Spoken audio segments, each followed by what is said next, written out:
अस्सलामुअलैकुम रहमतुल्लाहि वबरकातुहू। उम्मीद है आप सब खैरियत से होंगे और दुआ गो हूँ अल्लाह ताला आप सबको अपने हिफ्ज़ मान में रखे। आमीन सुम्मा आमीन। अपने घरों में शाद रहें, आबाद रहें। अल्लाह ताला आपके रिस्क में और आपकी कमाई में बरकत दे। तो करते हैं आज का व्लॉग शुरू। और आज का व्लॉग शुरू करने से पहले ही मैं आपको बता दूं कि आज की वीडियो जो है बुक्स के हवाले से है और बहुत लोगों को ये बोर लगेगी क्योंकि आजकल जो है बुक्स का ज़माना बिल्कुल भी नहीं है। इंटरनेट का दौर है, सारा डिजिटल दौर है, इंस्टाग्राम, फेसबुक, टिकटॉक, इन चीज़ों का दौर है। लेकिन बहुत सारे ऐसे लोग हैं जो अभी भी बुक्स पढ़ते हैं और जिनकी बुक्स के साथ बहुत सारी यादें हैं।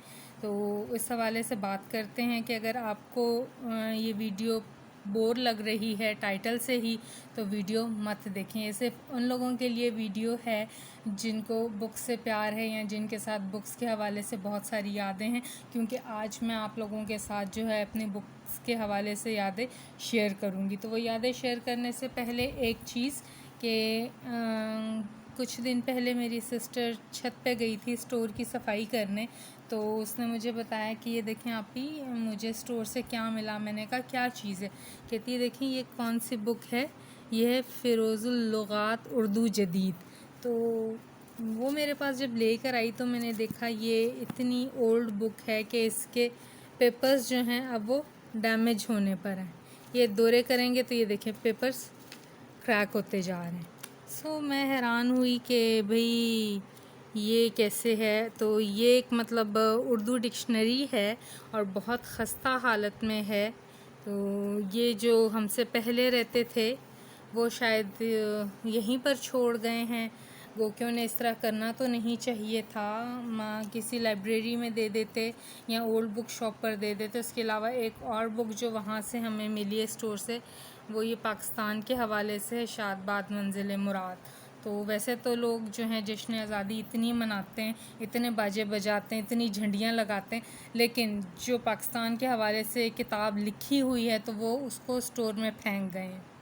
तो उसका कोई एहतराम कोई कुछ नहीं है कि जी हमारे पाकिस्तान की मालूमात है और किताब उसमें एक लफ्ज़ों का ख़जाना है, हमारी एक तारीख़ भरी हुई है, तो हम जो हैं इसका अदब कर लें। किसी ने ये लिखा हुआ है, क्या लिखा हुआ है, हम किसी लाइब्रेरी में दे दें और इस तरह ना उसको फेंके जाएं। तो मुझे सख्त अफसोस हुआ कि उन्होंने जो है इस तरह किताबों के साथ किया, क्योंकि कहते हैं कि किताबें आपकी बहुत अच्छी दोस्त होती हैं और इनमें जो अल्फाज लिखे होते हैं तो वो बहुत मेहनत से लिखे होते हैं और लिखने वाले ने उसके अंदर अपनी पूरी मेहनत, पूरे जज्बात और पूरी मालूमात जो है वो दी हुई होती है। तो मुझे बड़ा अफसोस हुआ। खैर मैंने कहा चलो ये बुक मैं पढ़ूंगी और उसके बाद मैं लाइब्रेरी में दे दूंगी। तो इस बुक की जो प्राइस है यहाँ पे लिखी हुई है ₹35। तो आजकल ₹35 की तो कोई हैसियत नहीं है। और जो है जिन्होंने ये बुक लिखी थी मोहम्मद सैयद अरशाद, वो 20 जनवरी 1927 को पैदा हुए थे बरेली यानी इंडिया में। तो ये तब की बुक लिखी हुई है। सो पाकिस्तान के हवाले से है और तारीख़ जो है वो मेरा एक मतलब सब्जेक्ट रह चुका है कॉलेज में। तो मैं ये बुक ज़रूर पढ़ूंगी और पढ़ने के बाद जो है इसको मैं लाइब्रेरी में दे दूंगी।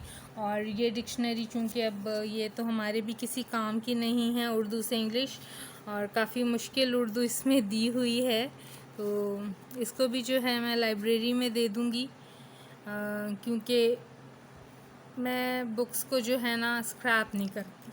मेरी अपनी पुरानी बुक्स भी कितनी पड़ी हुई थी तो मैंने लाइब्रेरी में दे दी। भी देखें इतनी ओल्ड है कि इसके पेपर्स जो हैं, ये आपको नज़र आ रहा होगा, गल रहे हैं। मतलब किताब को एक तरह से कह लें कि कीड़ा लग गया है। तो ये बुक्स हैं, ये फिर जो है लाइब्रेरी में चली जाएंगी।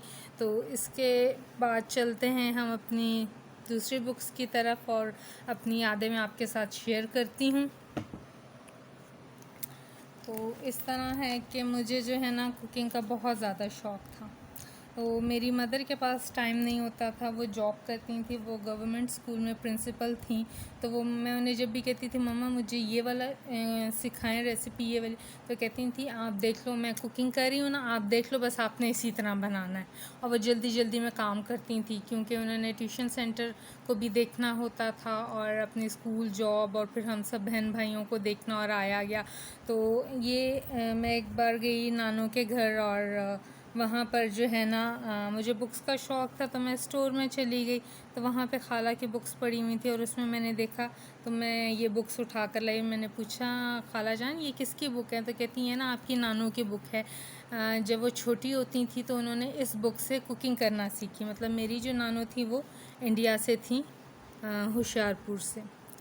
तो ये नाना अब्बू का नाम लिखा हुआ है अब्दुल हमीद ख़ान। सो मैं ये बुक वहाँ से ले आई और उस वक्त मैं थी क्लास 6 में और ये बात है 1986 की। तो इमेजिन करें ये बुक कितनी पुरानी होगी, क्योंकि मम्मी बताती हैं कि जब उनकी पैदाइश हुई थी तो उस वक्त पाकिस्तान नहीं बना था। मींस के मम्मा जब पैदा हुई थी 1945 में, तो ये उससे भी कितनी पुरानी होगी बुक।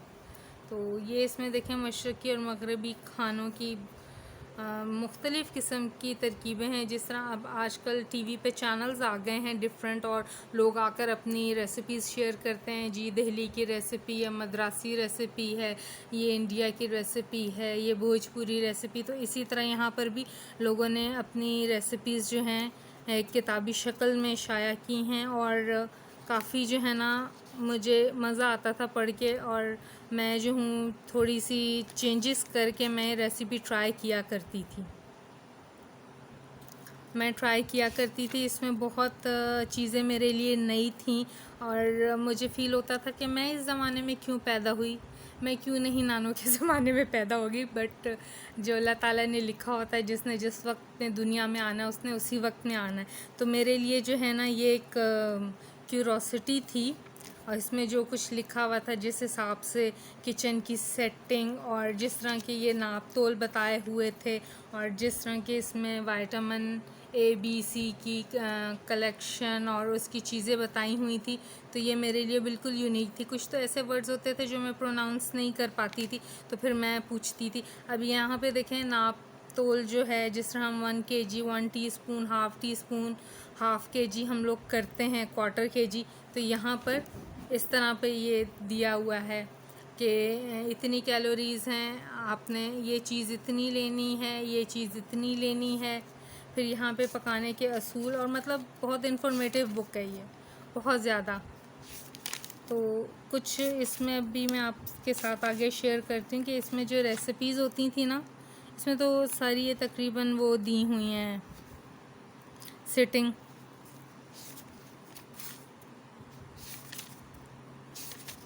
रेसिपीज़ के हवाले से इनका नाप तोल वो मेरे लिए बहुत यूनिक चीज़ें थी। आई थिंक ये हैं, इनमें देखें अब कहते हैं कि जी चने की दाल का भुर्ता। अब ये जी किस तरह बनाना है, इसमें इन्होंने दिया है जी चने की दाल, आधा सेर घी, 3 छटांग प्याज पाव भर, अदरक 2 तोला। अब यहाँ पे 2 तोला नहीं होता है, हम कहते हैं 2 इंच का टुकड़ा ले लें अदरक का। तो मतलब ये कुछ इस तरह की नाप तोल थे इसके अंदर। तो वो मेरे लिए बहुत ज़्यादा होते थे कि मम्मा ये किस तरह है, मम्मा ये किस तरह है।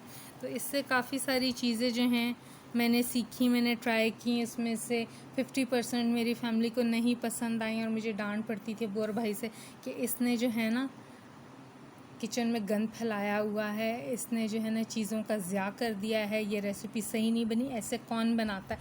तो मैं आगे से कहती थी जी नहीं, ये नानू ने इसी बुक से बनाई और उन्हीं की रेसिपी मैंने फॉलो की और ये इसी तरह बनती है, और मैं अपनी बात पर बज़िद रहती थी। तो ये देखें, ये भी इसमें काफ़ी ऐसे पेजेस हैं। तो उस ज़माने में भी मैक्रोनी खाई जाती थी। ये देखें मैक्रोनी पकाने की तरकीब। तो मैंने मतलब बहुत सारी चीज़ें इसमें से सीखी हैं, कुछ में मैंने अपनी अमेंडमेंट्स की हैं।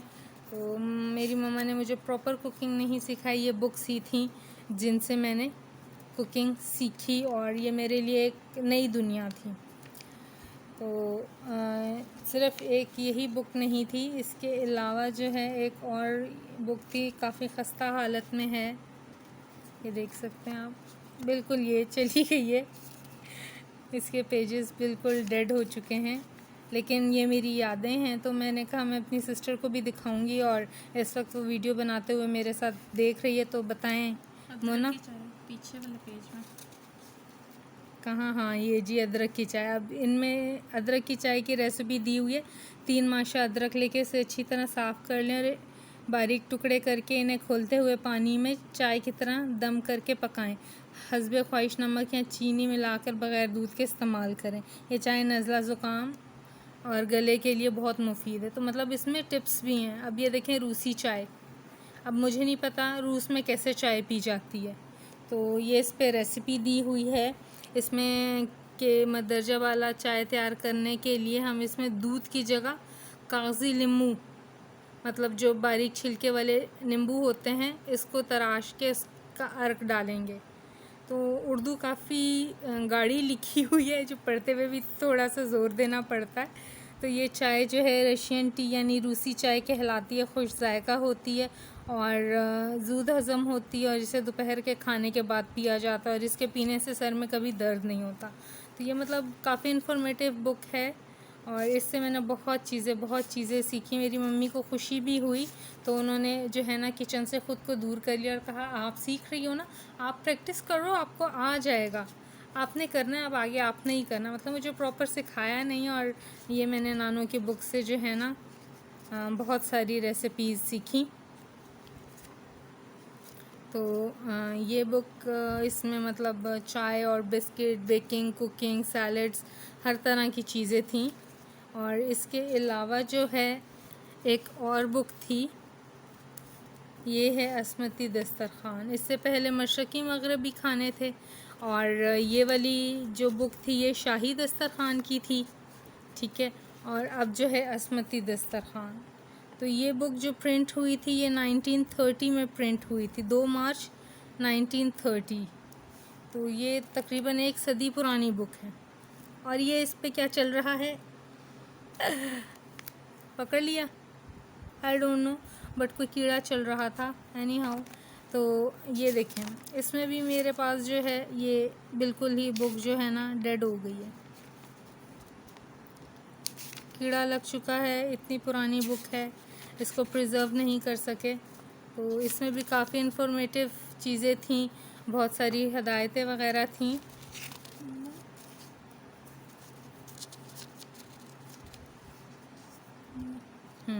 तो पहले ज़माने में इन्होंने मतलब ये भी बताया हुआ था कि आपने जो है किचन का रुख किस तरह रखना है, कि एक तरफ जी मिसाले की अलमारी, एक तरफ हो सिलबट्टा, मतलब जिसे हम कुंडी डंडा कहते हैं, ठीक है, चूल्हा, फिर इस तरफ खिड़की होनी चाहिए, फिर खाने के बर्तनों की अलमारी एक तरफ, फिर ये धुले हुए बर्तन इस तरफ, ठीक है। और यहाँ पे भी खिड़की होनी चाहिए, और मोरी, मतलब यहाँ पे जहाँ पे पानी वगैरह बर्तन धोते हैं, और ये बर्तन पानी का यहाँ पे, और ये दरवाज़ा, मतलब इतना खुला और इतना बड़ा किचन होना चाहिए। तो ये एक यूनिक चीज़ थी। आजकल तो कहते हैं ना इटालियन किचन है जी, अमेरिकन किचन है जी, ओपन किचन है। तो आजकल से जो है ना मैं कहती हूँ पुराना ज़माना ही अच्छा था। ये बहुत यूनिक रेसिपीज़ हैं जी। जो पैमानों की बात मैं कर रही थी, तो उसमें ये देखें, अब यहाँ पे डिटेल दी हुई है हिंदुस्तानी तरीके में, मतलब जो पाकिस्तान नहीं बना था तो वो कैसे पैमाने किए जाते थे। चावल की एक रत्ती होती है, इंग्लिश में है 1 औंस, 8 ग्राम 1 औंस, ठीक है। एक रत्ती का 1 माशा। अब मेरे लिए एक क्यूरोसिटी थी, 1 औंस से 1 पाउंड भी क्यूरोसिटी थी। तो फिर मैं मम्मा से पूछती थी, मम्मा ये कितना लेना है, तो फिर मम्मा मुझे बताती थी 1/2 cup, full cup, quarter cup, 1 teaspoon, 1/2 teaspoon, 2 table spoon. तो वो इस तरह करके मुझे बताया करती थी। तो ये देखें, छिटांग का पाव सेर, छिटांग का 1 सेर, 5 सेर की 1 पंसीरी, 40 सेर का 1 मन। तो ये जो है ना नाप तोल बहुत ज़्यादा मेरे लिए कॉम्प्लिकेटेड थे ये सारे। फिर मैंने मम्मा से जो है ना सीखे, फिर उन्होंने मुझे सिखाया कि आप जो हो ये हिसाब रख लो इस कप का, इस ग्लास का, और ये आपके जो है ना स्पून्स हैं।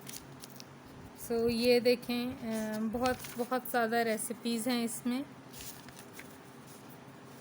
और मेरे लिए तो मतलब एक तरह का ख़जाना था कि मुझे कुछ भी बनाना होता था और मैं ये बुक पढ़ती थी और देखती थी कि घर में क्या क्या इंग्रेडिएंट्स हैं, और वो चीज़ें मैं निकालती थी और मैं बना लेती थी कुछ भी करके। कुछ ना कुछ कोई चीज़ भी अगर गड़बड़ होती भी थी तो मैं कहती थी कोई बात नहीं, जो है मैं नेक्स्ट टाइम ये करूँगी तो इस तरह हो जाएगा, ये हो जाएगा, ये मुझसे गलती होगी तो नेक्स्ट टाइम मैं ये करूँगी तो जो है ये सही हो जाएगा।